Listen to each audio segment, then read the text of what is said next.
ദൈവനാമം മഹത്വപ്പെടുമാറാകട്ടെ. കുഞ്ഞുങ്ങൾക്ക് ദൈവത്തിൻ്റെ വചനം കഥ എന്ന രൂപത്തിൽ ഇഷ്ടമാണല്ലോ. ഇന്ന് നമുക്ക് യോസേപ്പിനെ കുറിച്ച് നമ്മൾ കണ്ടു. യോസേപ്പിനെ സഹോദരന്മാർ 10 പേരും കൂടി സഹോദരന്മാർ പൊട്ടക്കിണറ്റിലിട്ടു. പൊട്ടക്കിണറ്റിൽ നിന്ന് വലിച്ചെടുത്ത് അവനെ ഇസ്മായിലർക്ക് 20 വെള്ളിക്കാശിന് വിറ്റു എന്ന് നാം കണ്ടു. അപ്പോൾ ഇനി എന്ത് സംഭവിച്ചു യോസേപ്പിനെന്ന് പഠിക്കുന്നതിന് മുമ്പായിട്ട് നമുക്കൊരു വാക്യം പഠിക്കാം. വാക്യം പഠിക്കുന്നുണ്ടല്ലോ കുഞ്ഞുങ്ങൾ. ഉൽപ്പത്തി പുസ്തകം 39-ന്റെ 2-ാം വാക്യം. യഹോവ യോസേപ്പിനോട് കൂടെ ഉണ്ടായിരുന്നതുകൊണ്ട് അവൻ കൃതാർത്ഥനായി, മിസ്രയീമ്യനായ യജമാൻ്റെ വീട്ടിൽ പാർത്തു. വളരെ ഈസി ആയിട്ടുള്ള കാര്യമാണ് നാം പഠിക്കാൻ പോകുന്നത് ഈ വാക്യം. കാരണം നാം കണ്ടു യോസേപ്പിനെ ഇസ്മായിലർക്ക് വേണ്ടി വിറ്റു എന്ന് കണ്ടു. അത് കഴിഞ്ഞ് അവനെ കൊണ്ടുപോയി പിന്നെ അവർ വിറ്റ സ്ഥലമാണ് മിസ്രയീമിലേക്ക് അവർ കൊണ്ടുപോയി. ഒരു മിസ്രയീമ്യനായ ഒരു യജമാനെ വേണ്ടി വിറ്റു എന്ന് കാണാം. അപ്പോൾ അവിടെ യഹോവ യോസേപ്പിനോട് കൂടെ ഉണ്ടായിരുന്നു, അതുകൊണ്ട് അവൻ കൃതാർത്ഥനായെന്നാണ് കാണുന്നത്. അപ്പോൾ നമുക്ക് ആ വാക്യം ഒന്നും കൂടെ പഠിക്കണ്ടേ? ഉൽപ്പത്തി 39-ന്റെ 2-ാം വാക്യം.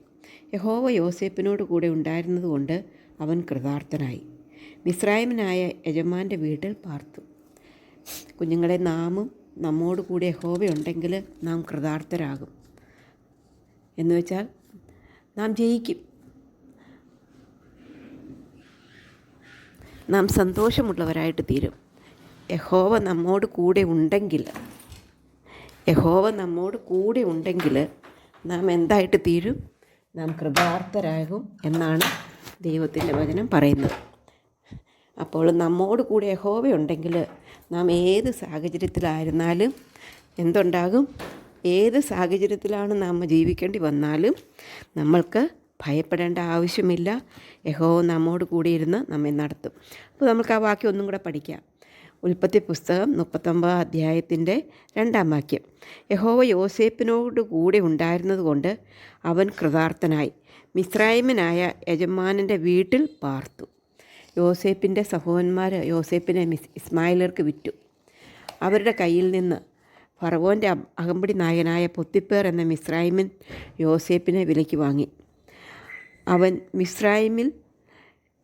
ആ മിസ്രയീമ്യൻ്റെ വീട്ടിൽ പാർത്തു. എന്നാൽ യഹോവ യോസേപ്പിനോട് കൂടെ ഉണ്ടെന്നും അവൻ ചെയ്യുന്നതൊക്കെയും യഹോവ സാധിപ്പിക്കുന്നു എന്ന് പോത്തിപ്പേറിന് മനസ്സിലായി. അതുകൊണ്ട് യോസേപ്പിനെ പോത്തിപ്പേർ ഗ്രഹവിചാരകനാക്കി. തൻ്റെ വീട്ടിനും തനിക്കുള്ള സകലത്തിനും അവനെ വിചാരകനാക്കി. കാരണം യഹോവ അവനോട് കൂടി ഉണ്ടായിരുന്നു. അത് മുഖാന്തരം യഹോവ പോത്തിപ്പേറിൻ്റെ വീടിനെ അനുഗ്രഹിച്ചു. യോസേപ്പ് കോമളനും മനോഹര രൂപിയും ആയിരുന്നു. പോത്തിപ്പേറിൻ്റെ ഭാര്യയ്ക്ക് യോസേപ്പിനോടങ്ങ് ഇഷ്ടമായി. അവൾ യോസേപ്പിനോടുകൂടെ തന്നോടുകൂടെ ജീവിക്കുവാനായിട്ട്, അല്ലെങ്കിൽ തന്നോടുകൂടെ ശയിക്കുവാനായിട്ട് ആവശ്യപ്പെട്ടു കുഞ്ഞുങ്ങളെ. എന്നാൽ യോസേപ്പ് സമ്മതിച്ചില്ല. പരീക്ഷ വളരെ വളരെ അപകടകരമായ രീതിയിലാണ് യോസേപ്പിന് പരീക്ഷ ഉണ്ടാകുവാനായിട്ട് സാധിക്കുന്നത്. കാരണം യജമാനൻ്റെ ഭാര്യയാണ്. എന്നാൽ അവൾ എത്ര പറഞ്ഞിട്ടും അവൻ സമ്മതിച്ചില്ല. കാരണം യോസേപ്പിനോട് കൂടെ ദൈവം ഉണ്ടായിരുന്നു. യോസേപ്പ് ദൈവത്തിൻ്റെ ഹിതപ്രകാരം ജീവിക്കുന്ന ഒരു വ്യക്തി ആയതുകൊണ്ട് അവൻ തീരുമാനിച്ചു, ഞാൻ പാപം ചെയ്യുകയില്ല. അങ്ങനെ പാപം ചെയ്യുകയില്ല എന്ന് വിചാരിച്ചത് മുഖാന്തരമായിട്ട് അവൻ ആ പരീക്ഷയിൽ ജയിക്കുവാനായിട്ട് ഇടയായിട്ട് തീർന്നു. യഹോവ അവനോട് കൂടെ ഉണ്ടായിരുന്നു. അങ്ങനെ ഒരു ദിവസം അവൻ തൻ്റെ പ്രവൃത്തി ചെയ്യുവാൻ വീട്ടിനകത്ത് ചെന്നപ്പോൾ വീട്ടിലുള്ളവർ വേറെ ആരും അവിടെ ഉണ്ടായിരുന്നില്ല. അപ്പോൾ അവൾ വീണ്ടും അവനോട് പാപം ചെയ്യാനായിട്ട് അവൾ ആവശ്യപ്പെട്ടു. എന്നാൽ അവൻ സമ്മതിക്കാത്ത മുഖാന്തരമായിട്ട് അവൾ അവൻ്റെ വസ്ത്രം പിടിച്ചു. അപ്പോൾ അവൻ അവിടെ നിന്ന് ഓടി രക്ഷപ്പെട്ടു. നമുക്ക് ബൈബിളിലെ വാക്യം അറിയാം. സാത്താന് ചില സന്ദർഭങ്ങളിൽ നമ്മൾ എന്ത് ചെയ്യണം? അവനെ വിട്ട് ഓടിപ്പോവുക എന്നാണ് പറയുന്നത്. ഓടിപ്പോകും. അതുപോലെ യോസേപ്പ് അവളെ വിട്ടിട്ട് ഓടിപ്പോയി. എന്നാൽ അവളൊരു ഭർത്താവിനോട് നുണ പറഞ്ഞു. ആ ഡ്രസ്സ് അവൻ്റെ കയ്യിൽ വെച്ചിട്ട് ഭർത്താവ് വന്നപ്പോൾ പറഞ്ഞു, ദേ എന്നെ നീ എന്നെ അപമാനിക്കുവാൻ വേണ്ടി അവൻ വന്നു. പക്ഷെ ഞാൻ നിലവിളിച്ചപ്പോൾ, എത്ര കള്ളത്തരം അവൾ പറഞ്ഞത്. ഞാൻ നിലവിളിച്ചപ്പോൾ അവൻ വസ്ത്രം വിട്ടിട്ട് ഓടിപ്പോയി. അതിനു വേണ്ടി വസ്ത്രം ഇതാ എന്ന് പറഞ്ഞു. അത്രമാത്രം നുണയാണ് അവൾ പറഞ്ഞത്. പക്ഷേ ഒരു തെറ്റും ചെയ്യാത്ത പോത്തിപ്പേറിൻ്റെ ഭാര്യയാണ്, യജമാൻ്റെ വീട്ടിലാണ്. അതാണ് ഈ കോൺസിക്വൻസ് എല്ലാം ഉണ്ടാകുമെന്ന് അവൻ അറിയാമായിരുന്നു. എന്നാലും അവൻ പാവം ചെയ്തില്ല. പോത്തിപ്പേർ അവനോട് ദേഷ്യമുണ്ടായി അവനെ കാരാഗ്രഹത്തിലാക്കി. ഒരു തെറ്റും ചെയ്യാത്ത പോത്തിപ്പേർ, ഒരു തെറ്റും ചെയ്യാതെ യോസേപ്പിനെ പോത്തിപ്പേർ കാരാഗ്രഹത്തിലാക്കി. അതേ, കാരാഗ്രഹവാസം ചിലപ്പോൾ നമ്മൾക്ക് അനുഭവിക്കേണ്ടതായിട്ട് വന്നേക്കാം. മറ്റുള്ളവർ നമ്മെ മനസ്സിലാക്കാതെ വന്നേക്കാം. മറ്റുള്ളവർ നുണ പറഞ്ഞു എന്ന് വന്നേക്കാം. എന്നാൽ പരീക്ഷയിൽ ജയിച്ചാൽ കർത്താവിൻ്റെ മുമ്പാകെ നമ്മൾ ലജ്ജിക്കേണ്ടതായിട്ട് വരില്ല.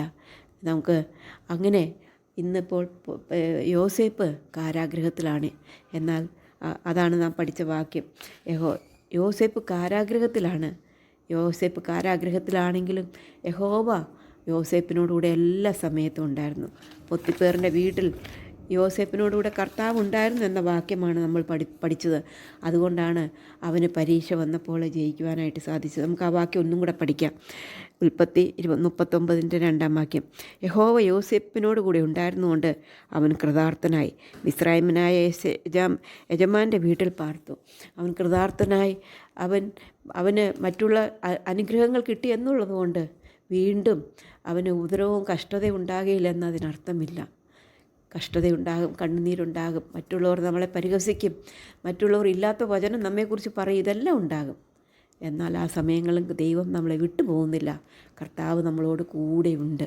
അതുകൊണ്ട് കുഞ്ഞുങ്ങളെ, നമ്മുടെ കഴിഞ്ഞ കാല ദിവസങ്ങളിൽ നമ്മുടെ ജീവിതത്തിൽ തെറ്റ് പറ്റിയിട്ടുണ്ടെങ്കിൽ ദൈവത്തോട് ക്ഷമ ചോദിച്ച് നമുക്ക് നിരപ്പ് പ്രാപിക്കാം. ഇനിയുള്ള ജീവിതം പരീക്ഷകളിൽ ജയിക്കുവാനായിട്ട് കർത്താവിൻ്റെ കൃപ നമുക്ക് ആവശ്യമുണ്ട്. യോസേപ്പിന് പരീക്ഷയിൽ ജയിക്കുവാൻ സാധിച്ചുവെങ്കിൽ നമുക്കും ജയിക്കാം. അതിനായിട്ട് കർത്താവ് നമ്മളെ സഹായിക്കട്ടെ. നമുക്ക് ഇവിടെ നമുക്ക് അനേക ഗുണപാഠങ്ങൾ നമുക്ക് പഠിക്കുവാനുണ്ട്. ഒന്നാമതായിട്ട്, യോസേപ്പ് ഇപ്പോൾ ഒരു അടിമയാണ്. അടിമയായിട്ട് യോസേപ്പ് ജീവിക്കുമ്പോഴും കർത്താവ് അവനോട് കൂടെ ഉണ്ടായിരുന്നു. രണ്ടാമതായിട്ട്, കർത്താവ് കൂടെ ഉള്ളതുകൊണ്ട് അവൻ കൃതാർത്ഥനായി തീർന്നു എന്നുള്ളത് കാണുവാനായിട്ട് സാധിക്കും. മൂന്നാമതായിട്ട്, യഹോവ അവനോട് കൂടെ ഉണ്ടായിരുന്നതുകൊണ്ട് ആ വീട്ടിലുള്ള അവനെ കാര്യവിചാരകനാക്കി യജമാനുള്ളതെല്ലാം അവൻ്റെ കയ്യിൽ ഏൽപ്പിച്ചു. അവൻ വിശ്വസ്തനായിരുന്നു എന്ന് നമുക്ക് നാലാമതായിട്ട് കാണാനായിട്ട് സാധിക്കും. അഞ്ചാമതായിട്ട് നമുക്ക് കാണാനായിട്ട് സാധിക്കും, പരീക്ഷ എല്ലാവരുടെയും ജീവിതത്തിലുണ്ടാകും എന്ന് മനസ്സിലാക്കുവാനായിട്ട് സാധിക്കും. യോസേപ്പിൻ്റെ ജീവിതത്തിലും പരീക്ഷയുണ്ടായി.